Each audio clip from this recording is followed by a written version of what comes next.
Hey everyone, welcome to the 449th episode of Just Shoot It, a podcast about filmmaking, screenwriting, and directing. This episode is brought to you by patron LJ Colshaw. You can check out his work at lucasjamescolshaw.com. I'm Oren Kaplan. And I'm Matt Enlow. LJ Colshaw has been a longtime listener and most of the time patron. And this is the first time I've learned that his full name is Lucas James. So Welcome back to the fold. Thanks, LJ. Today, it's a Matt and Oren episode. We are talking about communication. About what? Oren, this was your pitch, and I'm very excited for it. I've got my show notes up. We have a lot to talk about. Some tactics, different types of communications that directors need to have, a few examples from your life. But Oren, I'm dying to know, why are we talking about this one? My last unpaid endorsement was communication related because I had just been talking to certain people about how to be better at pitching on Zoom and some techniques to win friends and influence people. Mm-hmm. Have you read that book? I have. Have you? Yeah, it's great. One of the biggest things I remember from it is just remembering people's names. And you know me, I like to talk about names because it makes me remember them. And I feel like that's like one of my best tools is just knowing people's names. Oh, that's a good. I didn't realize. I thought it was just shtick. I thought it was just a little hacky. I like to know that there's a method to the madness. Yeah, no, that's why I'm like, oh, sweet and low. And then I'll always remember your last name, which I had to, luckily it's written on the screen or else I would have forgotten it. But then when I'm on a Zoom, I've talked about this before, but if there's 9 people, I'll try to mention everyone's name at least once. Like, Becky, where do you live?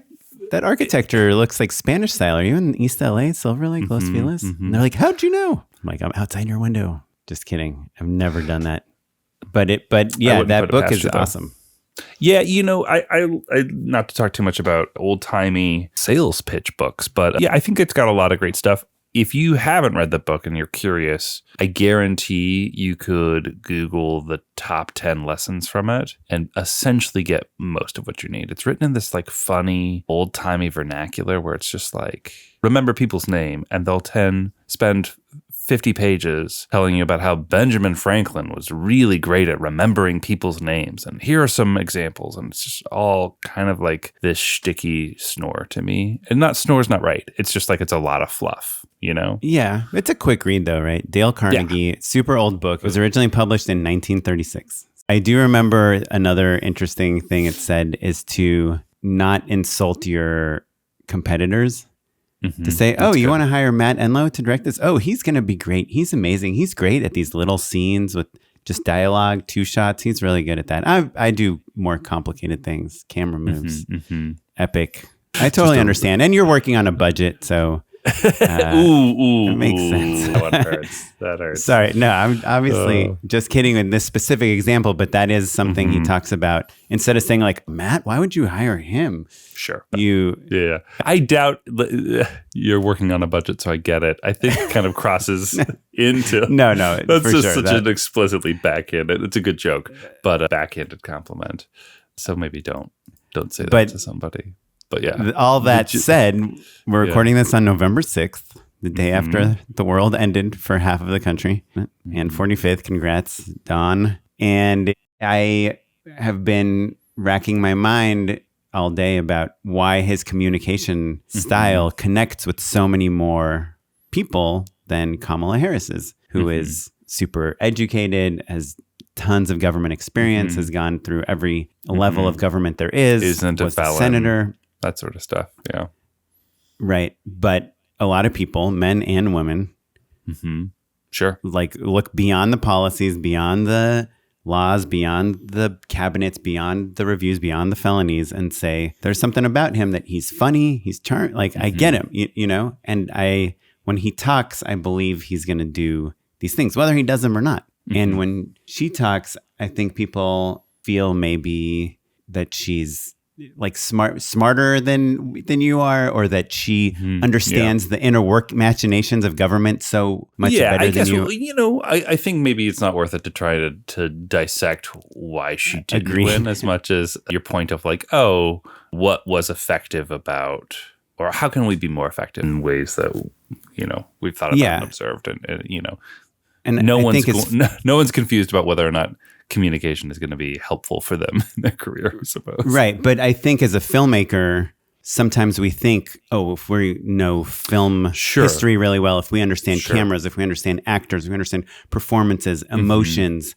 It goes without saying, but I'll say it anyway. You do have to have the goods to back up all of your communication.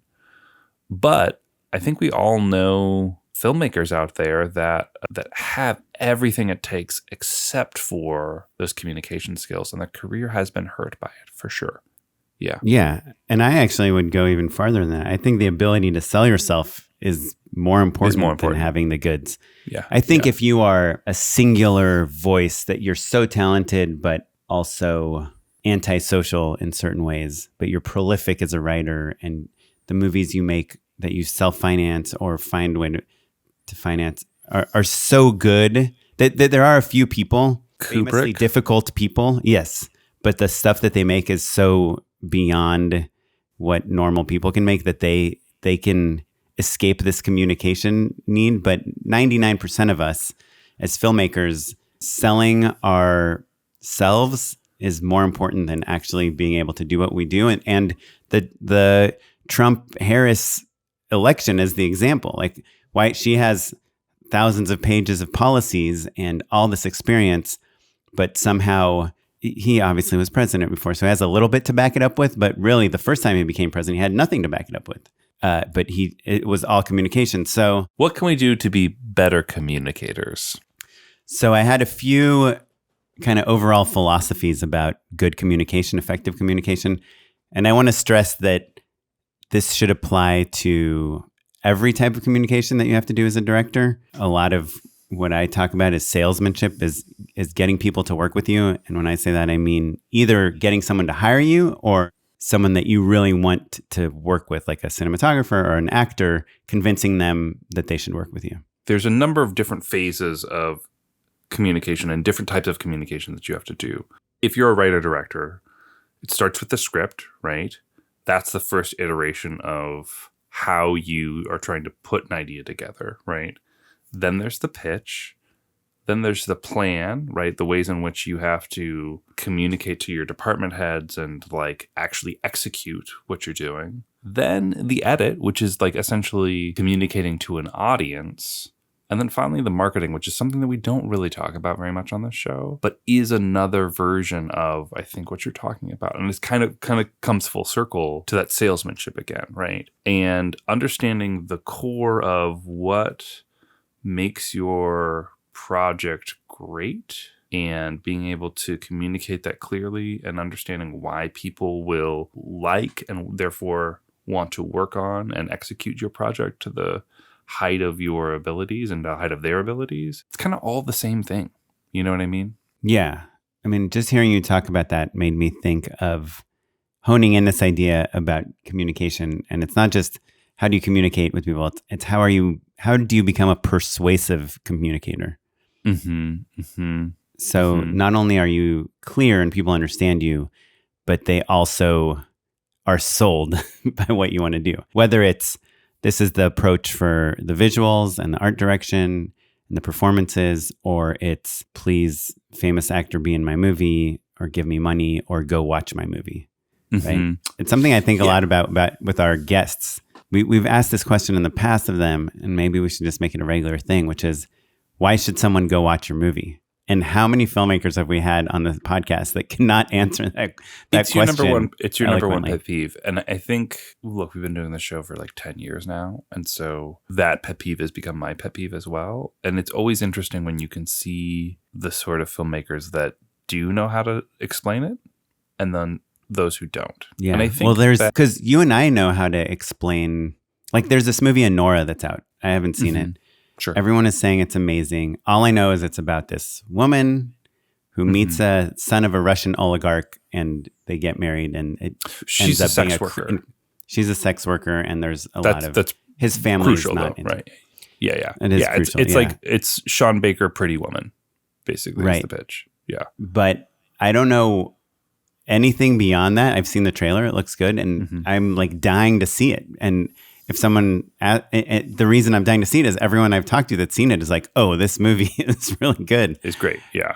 It's great. It's the director. It's the performances. It's It gets crazy. You got to see it. And I just wish some filmmakers could say that about their own films. And maybe they're just being modest. I think also it's been a rough year for movies. So I think it's exciting and wonderful that movie has like a real Oscar shot, but I think it gets to shine because it's a slightly less crowded dance floor than normal, which is, I think, part of why people are talking about it, because there's fewer movies to talk about in the first place, you know?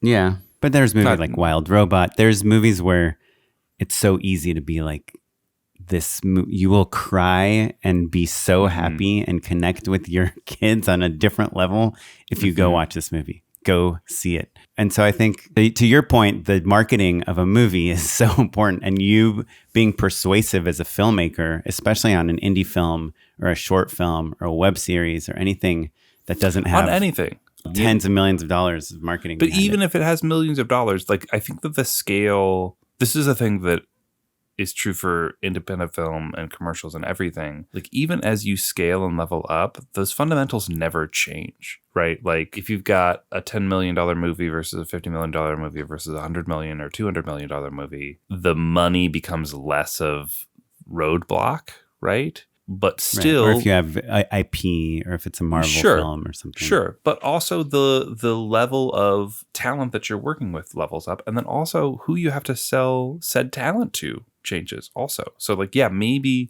Chris Hemsworth wants to be in your movie, but at $200 million, there's a lot of other people who have to say yes to Chris Hemsworth as well. So you still have to sell. You're selling the whole way through. And maybe the players change and the reasons they say yes and no change, but like, that's always going to be part of it. And so look, you could call it selling someone on an idea, but you could also call it inspiring them, exciting them, motivating them, challenging them, right? Giving a bad explanation of a vision to a production designer is going to make your movie worse, or have them lose faith in you or whatever, in the same way that doing that same poor job in a pitch is going to lose you the job. Definitely being a good communicator is helpful at every level of this career. Yeah. So I'm just saying, like, don't get turned off by the sales jargon is all I'm saying. Right. Coming from a background as an engineer, or nowadays engineers should be good communicators, but some of the best ones aren't good communicators. They're good engineers. So here are some tactics I wrote down that I think are important for good communication, for persuasive pitching, and for getting people to listen to you. The number one thing is keeping things simple. When you're pitching your movie, it should be simple. When you're pitching yourself as the correct director to get the job, it should be simple. When you're telling your production designer, I want to do it to feel like Willy Wonka, but for Hot Wheels. And then related to that is just being really direct, clear, and concise, trying to use as little fluff in what you're saying, and also focusing on the stuff that makes your vision unique. Like, don't waste time telling someone, oh, we're going to shoot on an Arri Alexa 35. It's the latest and greatest camera. It's got this great dynamic range, and it can shoot all this stuff. Like, if you need to come in thinking that the people you're pitching to are already assuming you're going to use the best gear, the best people. Because I think keeping it simple is deceptively hard. Right. Oh, it is. It's so hard. It's kind of it's the hardest thing to do ever. Right. Yeah. And so when we talk about being direct, clear, and concise, that's part of how you keep things simple. Right. But it's not the whole picture. So being direct, clear, and concise, like you said, think Willy Wonka about Hot Wheels. Right. That can mean so many things to so many different people, right? Like, do you just mean whimsical in general? Do you mean literally made of candy? Do you mean the chocolate river room? Or do you mean the car wash room, right? So, right. I mean, I guess it's like if Jay Leno was Willy Wonka and you went into his garage, and instead of just cars parked there, it's all these Hot Wheels ramps and sure, and crazy things. Yeah. I mean, so even still, you had to elaborate, right? And so it's okay to like start with an opening image and then drill down. But the further down you drill and the longer you talk, the more prescriptive I think you need to be, essentially. And that doesn't mean that you have to get so far down, especially in a pitch, that you're saying like all of the wheels need to be purple or whatever it is. you do need to kind of paint the picture of what you're trying to tell people. I think the perfect example of doing a bad job at this is we've all heard our friends' pitches for TV shows, and we're 5 minutes into the pitch and we still don't know what the genre or format is. Yeah, I think that honestly, it's a huge red flag. If you don't get it out in 2 sentences, to me, that says that you don't, either A, you don't understand what it is yet, or B, you don't have the experience to understand that since you can't get it down to 2 sentences, you're not ready to convince other people to buy it yet. Right. And that doesn't have any bearing on whether or not the idea is good, which is the really hard thing, right? There are certainly shorts and screenplays and films where I've talked to people in early days and I've been like, oh, what are you working on here? And they're like, well, I'm thinking about this thing, like where a character, well, this one time this thing happened to me, and has this ever happened to you? And the feeling that I was left with after I broke up, right. I think it's going to be about that maybe. Right. And eventually it becomes something great. But but I do think it's what makes an idea good is how simple it is. That's what brainstorming. Well, sure. You need to be able to express the root, the seed of what's good concisely to get people on board initially, because it's always going to be that initial conversation that starts everything else, right? You have to be able to drill deeper. Like I said, you have to have the goods, but you have to be able to explain what's exciting about the idea. I did a PSA with Rebel Wilson that is really, the script I was given is a behind the scenes. She's on some sort of movie set. We don't quite know what it is. And she's just doing a bunch of funny things where she's messing with everyone on set while talking about how she's not really a rebel and she doesn't know why her name is Rebel. So that was kind of what was given to me. And the pitch I came back with, which might sound exactly the same, but to me is having much more of a point of view on it, is let's make this movie she's in an action movie, and let's shoot our behind the scenes of the action movie as if it's an action movie. Let's get the DP of Thor and Captain America. And when she goes to Crafty, she takes Stop there. Right? You already said it. You gave us the thing. Well, right.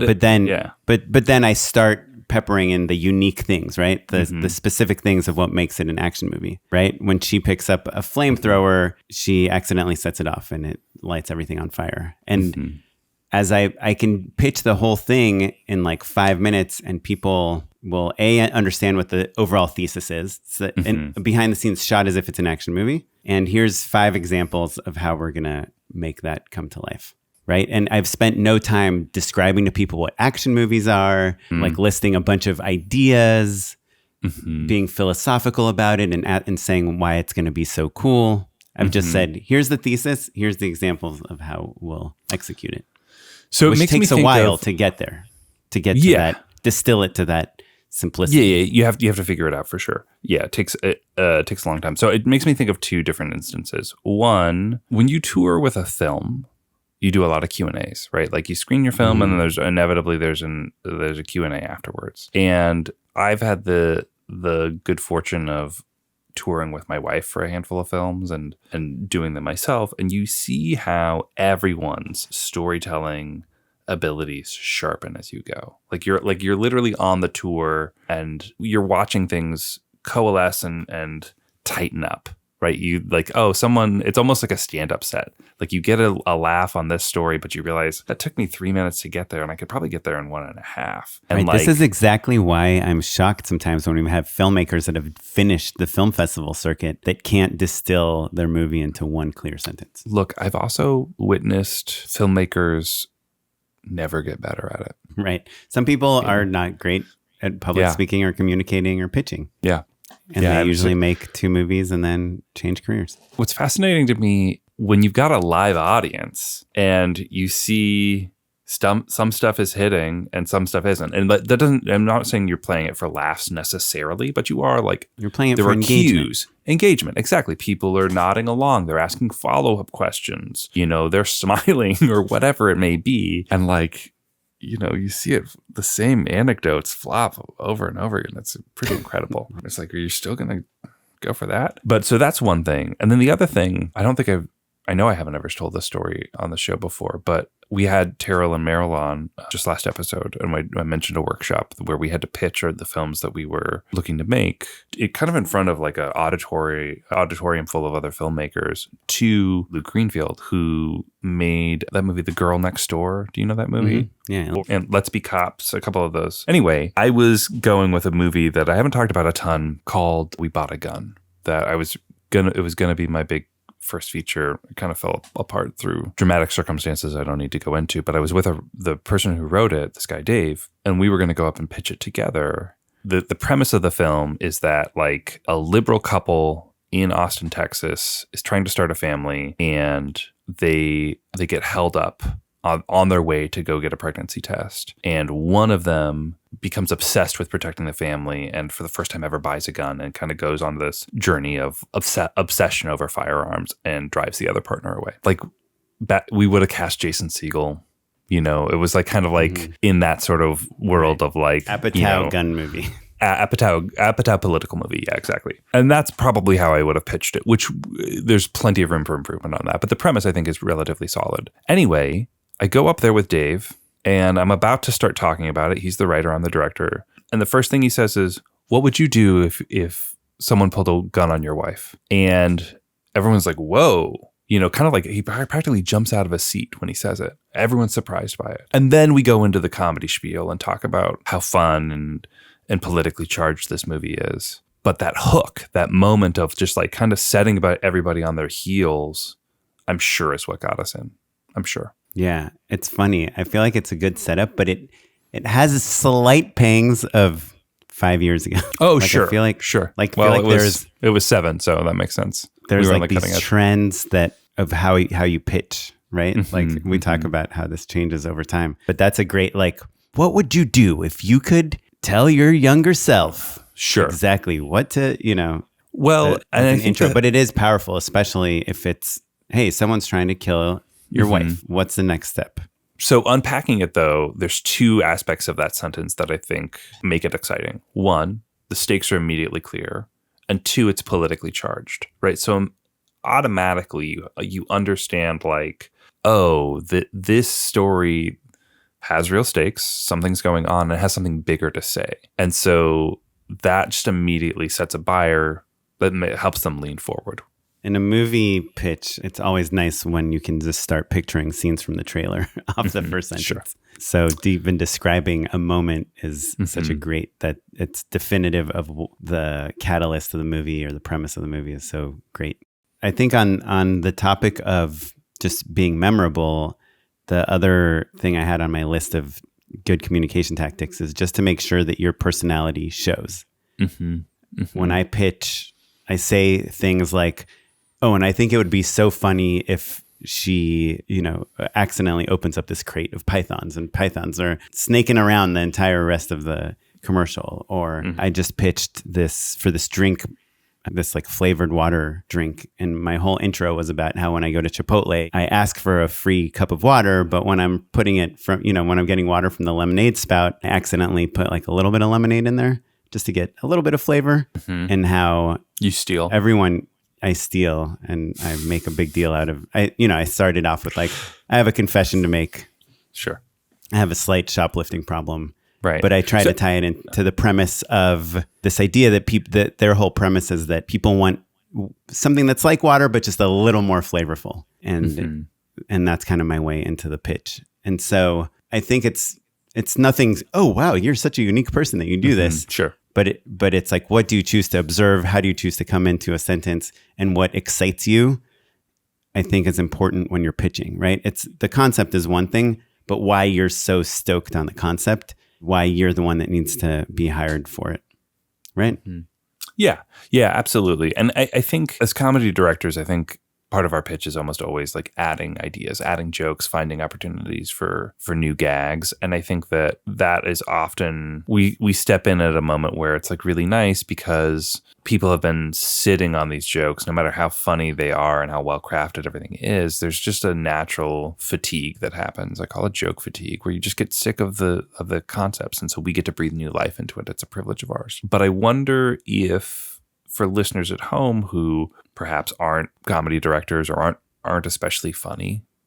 I think that there are other ways that you can show your personality and be additive, even if the job isn't asking for more jokes, right? Like if you're a fashion person or a lifestyle person, finding a human way in, a relatable way in is still going to be paramount to your success, right? And again, that's if you're a dramatic TV director or you do stunt choreography or you do laugh 'em up jokes like us. Right. And I don't think you necessarily have to be funny. Even in comedy, I find that a lot of my personality comes out not in me making jokes, but me either getting excited by the filmmaking, saying like, oh, I think I always find it compelling when we cut from a super wide shot at the end of one scene to a super close up on the next scene. Mm-hmm. And this thing that you wrote has a perfect opportunity for that.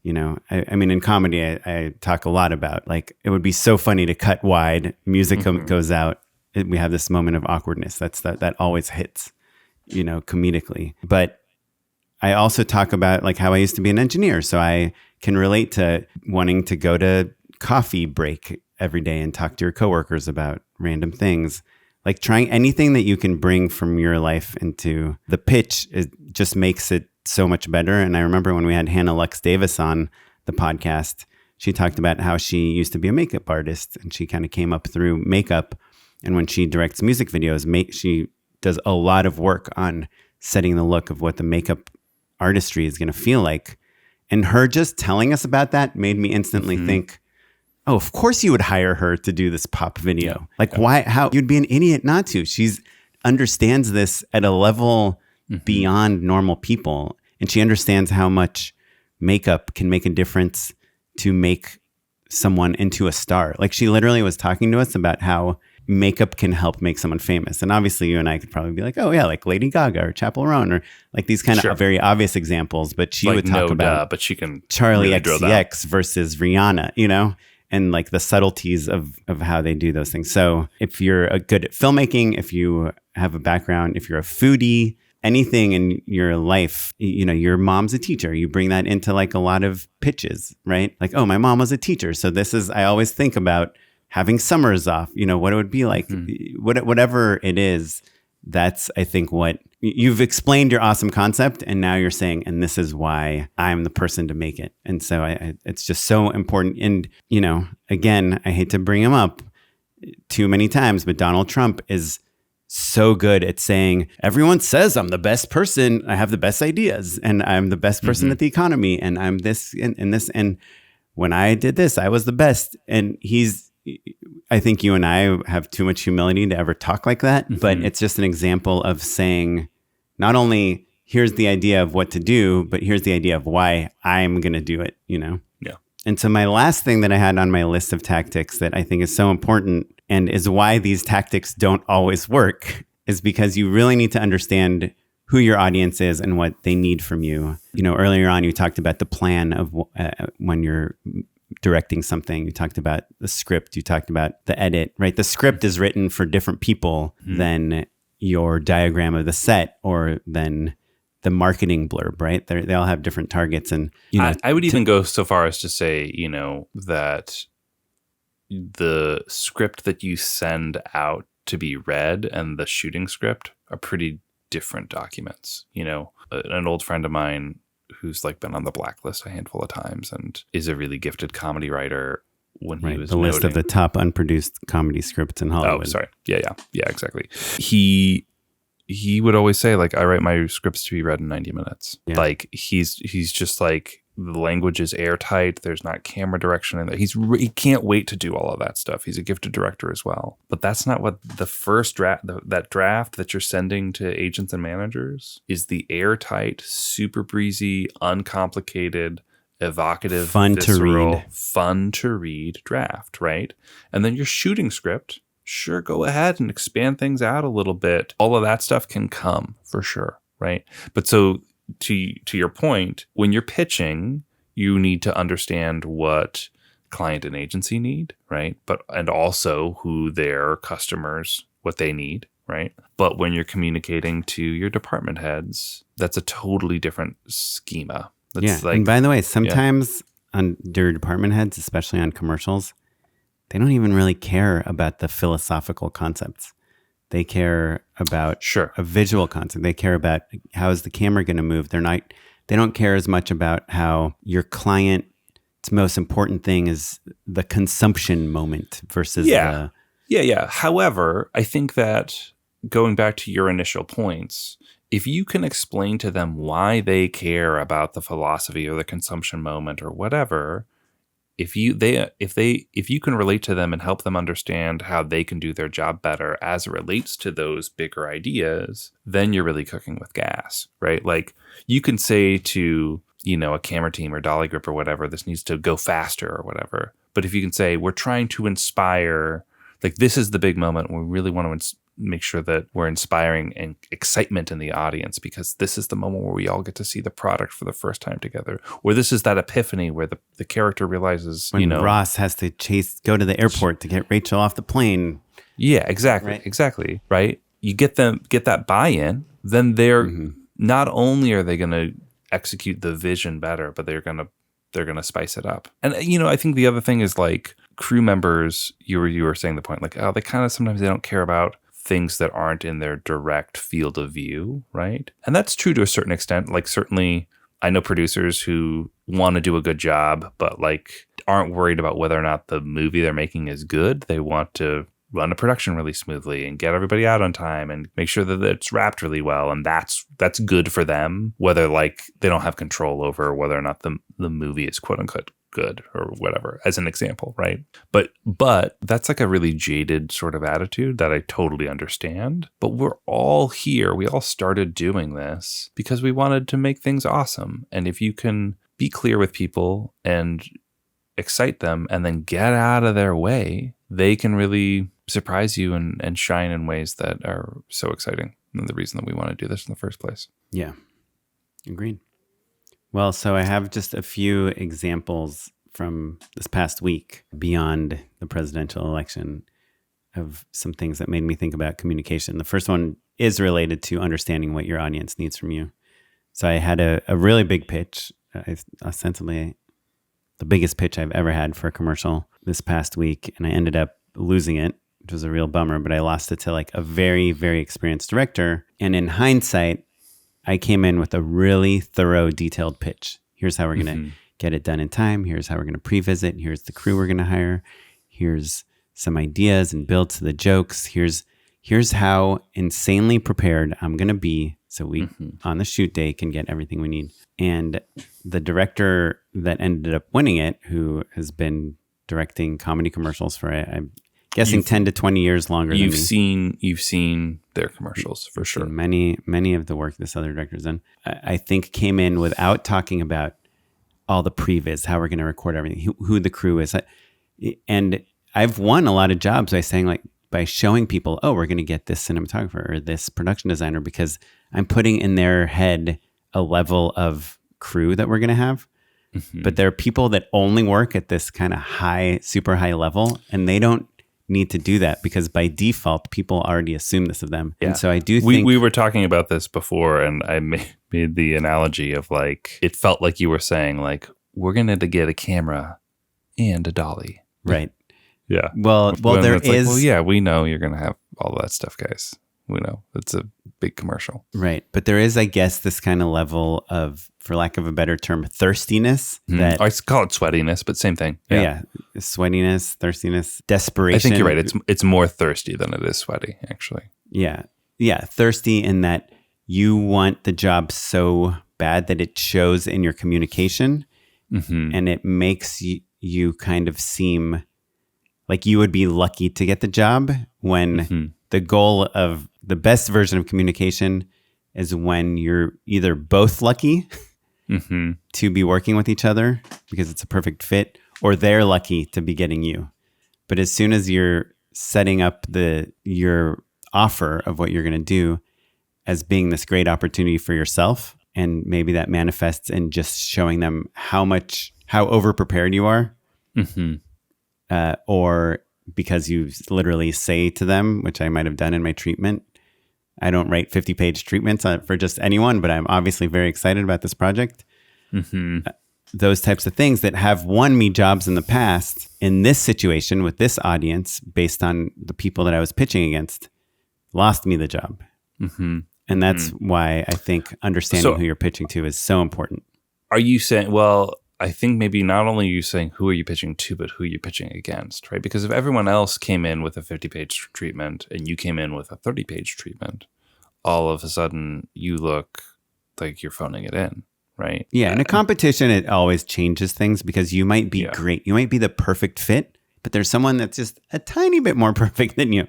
And then there isn't a ton you can do. But I do have this fantasy in my head that if you said the exact right thing, you could do anything. If you wanted to get into the club and there's a line of 300 people and you have no money and you're not dressed the correct way, I believe there is a thing you could say to the bouncer that would let you in. Sure. I don't know what it is. If you could read their mind. Yeah.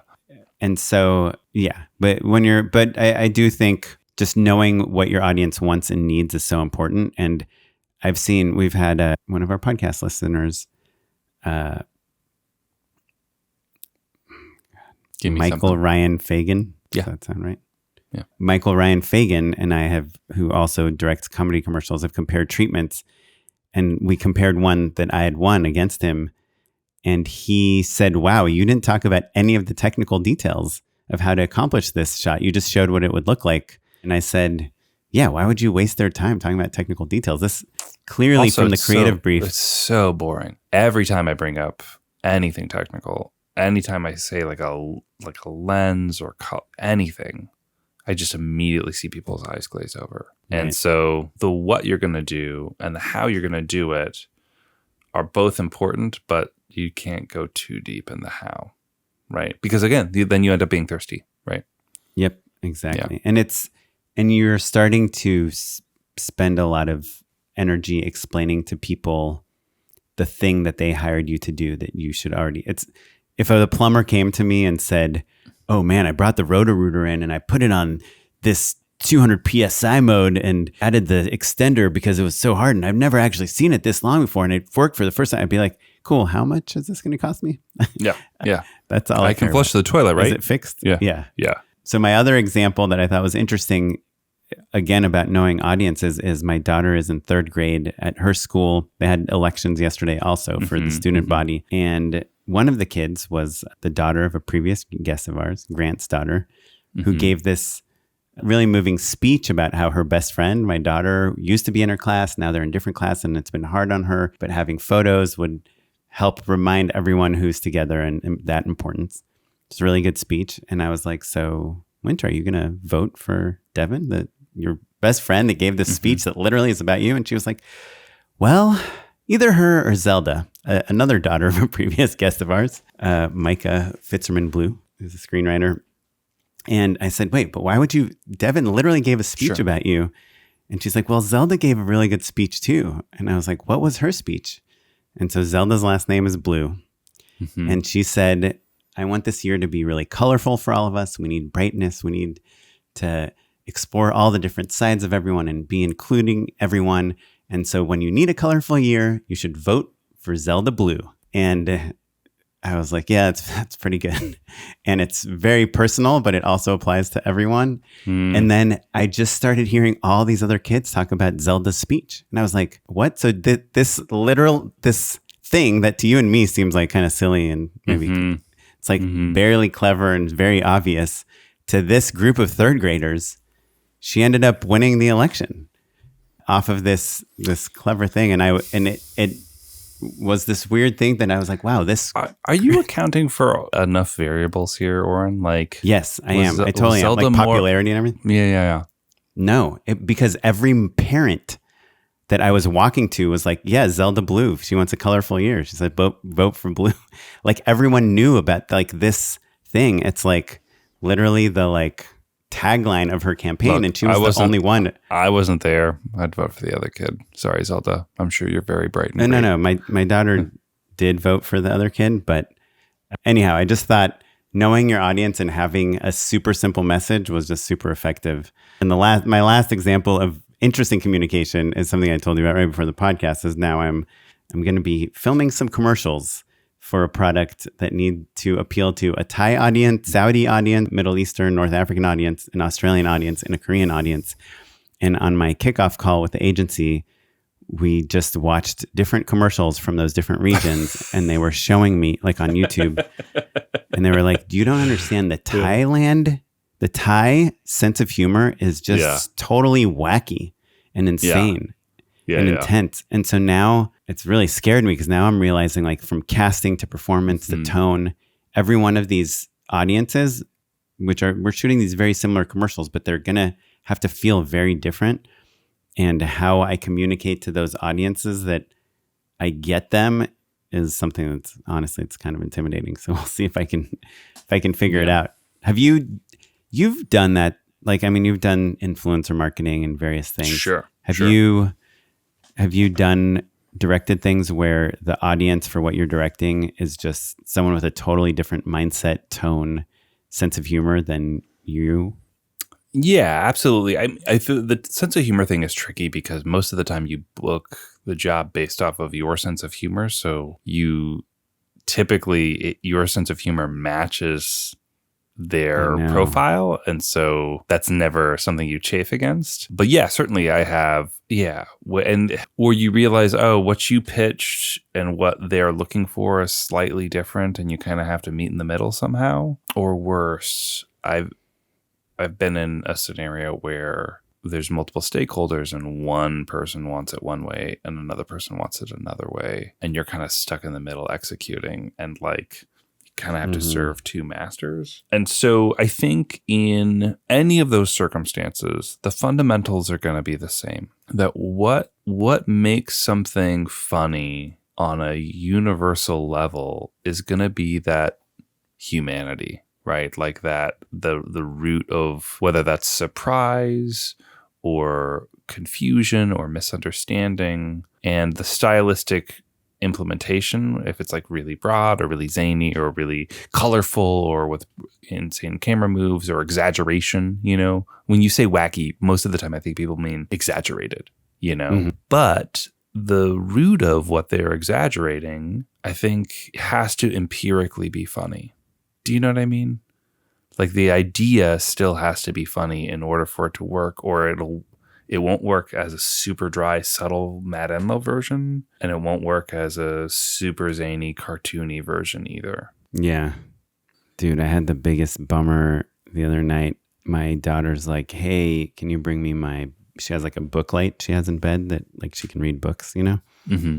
She's like, "Do you know where my book light is?" I was like, "Hold on, I think I might know where it is." I went to the laundry room where I was charging it, and I brought it and I put it under my shirt, you know, and I turned the light on. So like it looked like there was a light under my shirt, but I was holding something in front of me. And I walked in and I was like, "Oh, Winter, I'm so sorry. I can't find it anywhere." And then I moved that thing out from in front of me. And of course there was like a light shining from under my shirt.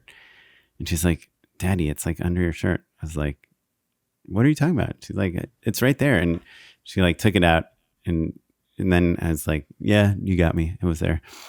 And she goes, "Daddy, can you like not do those jokes with me anymore?" And I was like, "Why?" She's like, "You're kind of treating me like I'm a little kid, and I'm like 8 years old." And I was like, "So that's an example of your audience thinking you're totally missing them." She still calls you daddy, though. Totally. And That's she's like great. afraid of the dark and stuff. Yeah. Anyhow, well, I'd love to hear what you all think about communicating.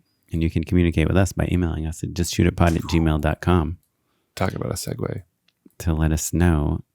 Before we finish up the episode, Matt, do you think you can endorse some things? Unpaid endorsements. So my unpaid endorsement, I got an Ergear, Ergear, standing desk on the TikTok shop for like, I want to say $60, $70, something pretty cheap. Wait, the TikTok shop? What is that? Are you serious? Yeah. It's just like when they're sponsored, when people are selling stuff on TikTok, it's all through the same marketplace, basically, the TikTok shop. So like you would hit. It's like an Amazon?